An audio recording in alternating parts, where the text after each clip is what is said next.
శ్రీమాత్రే నమ. జై గురు దత్తాత్రేయ నమ. ఈ వీడియోలో మనం మకర రాశి వారికి మే 17 నుంచి 23 మధ్యలో జరిగే ఫలితాలు పరిశీలించినప్పుడు మకర రాశి వారికి చతుర్థ స్థానంలోకి కుజగ్రహ ప్రవేశం, అది స్వక్షేత్రం అవటం వల్ల ఈ రాశి వారికి రుచిక మహాపురుష యోగం అనే పంచమహాపురుష యోగం జూన్ 20వ తారీఖు వరకు ఏర్పడడం జరిగింది. ఏదైనా గ్రహం, అది శుభుడైనా పాపుడైనా, ఒక ప్రత్యేకమైనటువంటి యోగంలో ఉన్నప్పుడు ఆ గ్రహం తన యొక్క కారకత్వాల ద్వారా మంచి ఫలితాలు ఇవ్వడం జరుగుతూ ఉంటుంది. మరి కుజుడు భూకారకుడు, అన్నదమ్ములకి కారకుడు, ఉద్యోగానికి కారకుడు. మరి ఈ రాశి వారికి మీరు ఏదన్నా ఒక స్థిరాస్తి సేకరించే అవకాశం ఉంది. మీ పెద్దవారి పేరుతో ఉన్నటువంటి స్థిరాస్తి మీ పేరును రావడం కానీ, ఆస్తి పంపకాల ద్వారా మీ స్థిరాస్తి మీకు స్వాధీనం అవడం కానీ జరిగే అవకాశం ఉంది. ఎవరైతే రియల్ ఎస్టేటు స్థిరాస్తి వ్యాపారంలో ఉంటారో వారికి ఈ వారం నుంచి వారి అభివృద్ధి తిరిగి ప్రారంభం అవుతుంది. మీ దగ్గర ఉన్నటువంటి స్థిరాస్తి విలువ పెరగడం ద్వారా మీ యొక్క రొటేషన్ కూడా పెరిగే అవకాశం ఉంటుంది. ఒక సాధారణ స్థాయి నుంచి సడన్గా ఉన్నత స్థాయికి వెళ్ళాలంటే మీ దగ్గర ఉన్నటువంటి భూమి వాల్యూ ఒకేసారి పెరిగినప్పుడు అది చాలా ఆశ్చర్యంగా పెరుగుతుంటుంది. ఏదో ఒక 20 లక్షలకి 30 లక్షలకు కొన్నటువంటి ఎకరా భూమి ఒకేసారి 5 కోట్లు 6 కోట్లు కూడా అవుతూ ఉంటుంది. అలాగే ఒకేసారి పెరిగే స్థిరాస్తి పెరగడం, ఈ కుజుడు మాత్రమే అటువంటి పెంపుదల ఇవ్వగలుగుతాడు. అటువంటి స్థితి ఈ మకర రాశి వారికి ఇప్పుడు రావడం జరిగింది. గత కొంతకాలంగా వాళ్ళు ఎదుర్కొన్నటువంటి చాలా సమస్యలకి ఒకేసారి ఈ భూముల ద్వారా మీకు అభివృద్ధి రావడం జరుగుతుంది. ఇది కన్స్ట్రక్షన్ రంగంలో ఉన్న వాళ్ళకి కూడా వర్తించే అవకాశం ఉన్నది. ఇక ప్రధానంగా పంచమ స్థానంలో ఉన్నటువంటి రవి బుధుల యొక్క కలయిక, ఇది ఏర్పడినటువంటి ఈ యోగ ప్రభావం, ఇది బుధాదిత్య యోగం, నిపుణ యోగం. ఇది విద్యార్థులకి చాలా ఉపయోగపడుతూ ఉంటుంది. ఇది ఉన్నత విద్యా అవకాశాల కోసం ఎదురు చూస్తున్న విద్యార్థులకి కంప్లీట్గా మీరు కోరుకున్న కాలేజీలో సీట్ రావడం కానీ, విద్యాపరంగా మంచి గురువు లభించడం ఓకే, విద్యార్థులకు ఓకే. అయితే మీ యొక్క సంతానం దూరం వెళ్ళే అవకాశం ఉన్నది. అష్టమాధిపతిగా ఉన్నటువంటి రవి పంచమ స్థానంలో చేరడం వల్ల మీ పిల్లలకి విదేశంలో సీట్ రావడం కానీ, దూరంగా సీట్ రావడం వల్ల టెంపరీగా వాళ్ళు మీకు దూరం అయ్యే సూచనలు కనబట్టి అది మీకు కొంతవరకు మంచిగానే ఆనందంగానే ఉంటుంది. బట్ ఏదైనా కుటుంబ స్థానంలో ఉన్నటువంటి రాహు కుటుంబ సభ్యుల మధ్య పరస్పర అవగాహన లేకపోవడం, ఏ సమయానికి ఏ అవసరానికి కూడా కుటుంబ సభ్యులు సహకరించకపోవడం జరుగుతుంటుంది. కుటుంబ సభ్యులు దూరం అవడం కూడా ఈ కారణాల వల్ల, వాళ్ళ కాలేజీలో సీట్ రావడము, ఉద్యోగం రావడము, ఆ కారణాల వల్ల మీరు కొంతవరకు ఈ కుటుంబ సభ్యుల నుంచి వ్యతిరేకత ఎదుర్కోవడం జరుగుతూ ఉంటుంది. అంటే కుజుడు బలంగా ఉన్నాడు. శని భగవానుడు కూడా తృతీయ స్థానంలో కొత్త ప్రయత్నాలు చాలా వరకు ఫలించే అవకాశం ఉంటుంది.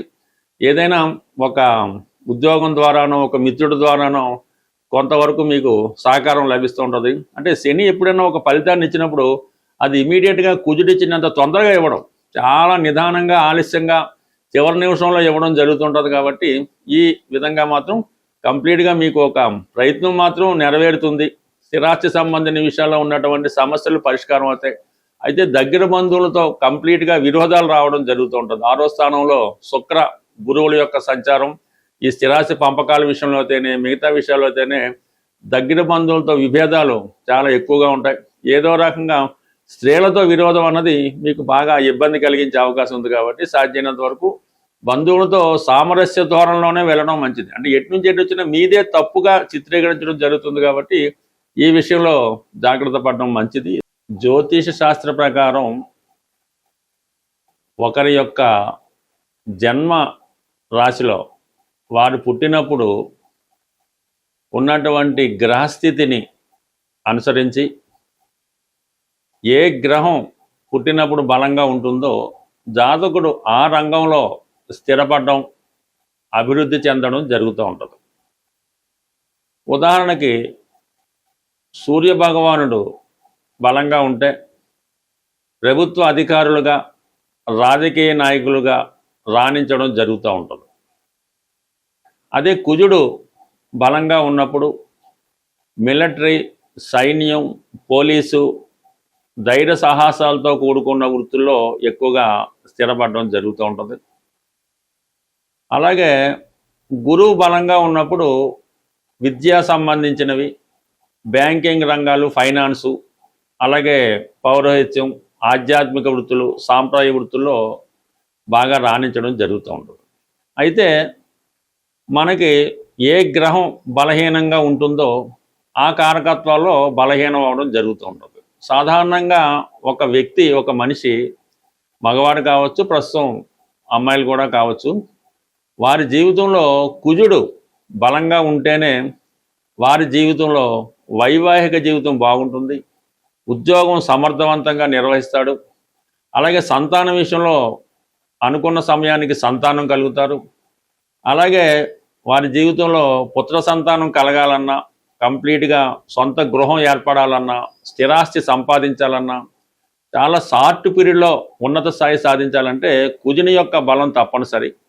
అందుకని కుజుడిని స్ట్రెంత్ చేసుకోవాల్సి ఉంటుంది. అది ఎప్పుడు ఏదైనా ఒక గ్రహం ఈ గోచార రీత్యా స్వక్షేత్రంలోకి ఉచ్చులోకి వచ్చినప్పుడు ఆ గ్రహాన్ని ఆరాధించడమో, ఆ గ్రహానికి సంబంధించినటువంటి దేవతని ఆరాధిస్తే ఆ గ్రహం మనకి తొందరగా ఫలితాన్ని ఇవ్వడం జరుగుతూ ఉంటుంది. ఇప్పుడు ఈ కుజుడు ఈ జూన్ నెల 20వ తారీఖు వరకు స్వక్షేత్రంలో ఉచ్చలో, అంటే మూల త్రికోణంలో ఉంటాడు. అంటే ఉచ్చలో ఉండడు, మూల త్రికోణంలో ఉండడం వలన కుజుడు బలవంతుడై ఉంటాడు. ఆ కారణం వల్ల ఈ సమయంలో కుజుని యొక్క కారకత్వాలు, ఎవరికైతే ఎక్కువగా అప్పులు ఉన్నాయో ఆ అప్పులు తీరాలన్నా, వివాహం అవడం లేదు, వివాహం జరగాలన్నా, ఏదైనా ఇల్లు స్థిరాస్తి సంపాదించుకోవాలన్నా, లేదంటే మన స్థిరాస్తి కబ్జాలోనో ఇతర ఆధీనంలోనో తాకట్లోనో ఉంది, అది ఇడిపించుకోవాలన్నా, భార్యాభర్తల మధ్య విభేదాలు తగ్గాలన్నా, అన్నదమ్ముల మధ్య ఉన్న విభేదాలు తగ్గాలన్నా, జాతకుడు వ్యసనాల నుంచి బయటపడాలన్నా, అంటే కోర్టు కేసులు, పోలీస్ కేసులు, ఇలాంటి క్రిమినల్ కేసుల్లో బయటపడాలన్నా కంప్లీట్గా మీరు కుజుని యొక్క అనుగ్రహం పొందితే దాంట్లోంచి తొందరగా బయటపడతారన్నమాట. అంటే కుజుడు బలంగా ఉన్నప్పుడు, అంటే మన వ్యక్తి ఒక అధికారంలో ఉన్నప్పుడు ఎంత తొందరగా మనం బయటపడతామో ఈ కుజుడికి మీరు పరిహారం చేసుకుంటే అంత తొందరగా పరిహారం అవుతుంది. అయితే ఎవరైతే అన్నదమ్ములు లేదంటే భార్యాభర్తలు, రుణాలు ఇవి ఉన్నవాళ్ళు ఆంజనేయ స్వామిని పూజ చేసుకోవలసి ఉంటుంది. ఒక 40 రోజులు టైం తీసుకోండి. ప్రతిరోజు హనుమాన్ టెంపుల్కి వెళ్ళండి. హనుమాన్కి 5 ప్రదక్షిణలు చేయడం, సింధూరం తిలకంగా ధరించడం, హనుమాన్ చాలీసా పారాయణ చేయడం, అలాగే రామనామ స్మరణ చేయడం వల్ల తొందరగా మీరు ఫలితాన్ని పొందగలుగుతుంటారు. అయితే సంతానం కలగడం లేదు, పెళ్ళి ఆలస్యం అవుతుంది, కొన్ని వాటికి సుబ్రహ్మణ్య స్వామి ఆరాధన. ఈ సుబ్రహ్మణ్య స్వామి వారి ఆరాధన ఎలాగంటే ఇంచుమించు రోజు వెళ్ళొచ్చు, మంగళవారాలు చేసుకోవచ్చు. స్వామికి బెల్లం పానకం, తేనె, చెరకు రసం వీటితో అభిషేకం చేయడం వల్ల తొందరగా స్వామి యొక్క అనుగ్రహం రావడం జరుగుతుంది. అంటే ఈ సుబ్రహ్మణ్య స్వామి తను ప్రేమించిన అమ్మాయి కోసం ఈ సర్పంగా మారడం, అది స్టోరీ అది ఉంటుంది. అందుకనే సర్పాన్ని, సుబ్రహ్మణ్య స్వామిని సర్పం రూపంలో ఆరాధించడం కూడా పెద్దలు చెప్తూ ఉంటారు. కాబట్టి ఈ సుబ్రహ్మణ్య స్వామిని ఆరాధించాలంటే మీరు జంట పావులను ఆరాధించవచ్చు, నిజంగా స్వయంభూగా వేసినటువంటి పాము పొట్టలను కూడా పూజ చేసుకోవడం ద్వారా మీకు ఈ పరిహారం అవుతుంది. మీకు హైదరాబాద్లో ఆంజనేయ స్వామి టెంపుల్స్లో కన్మన్ ఘాట్ హనుమాన్ టెంపుల్ అన్నది చాలా పవర్ఫుల్. మీరు ఏ ప్రాంతంలో, ఉభయ రాష్ట్రాల్లో, భారతదేశంలో ఎక్కడున్నా మీ కోరిక తీరాలంటే కంపల్సరిగా కన్మన్ ఘాట్ హనుమాన్ని మీరు ఒకసారి దర్శనం చేసుకోవడం వల్ల మీ సమస్య అన్నది కంప్లీట్గా సాల్వ్ అవుతుంది. అలాగే సుబ్రహ్మణ్య స్వామి దేవాలయాల్లో స్కందగిరి, సికింద్రాబాద్లో ఉన్నటువంటి స్కందగిరి సుబ్రహ్మణ్య స్వామి టెంపుల్లో మీరు స్వామిని దర్శించుకోవడం వల్ల మీరు ఎక్కడ విదేశంలో ఉన్నా సరే, కేవలం ఆన్లైన్లో అయినా సరే ఆ స్వామిని మీరు ఆన్లైన్లో అభిషేకం కానీ అర్చన కానీ చేయించుకుంటే 100కి 100 పాళ్ళు సంతానపరంగా ఉన్నటువంటి మీకున్నటువంటి సమస్యలు సాల్వ్ అవడం జరుగుతుంది. స్వస్తి.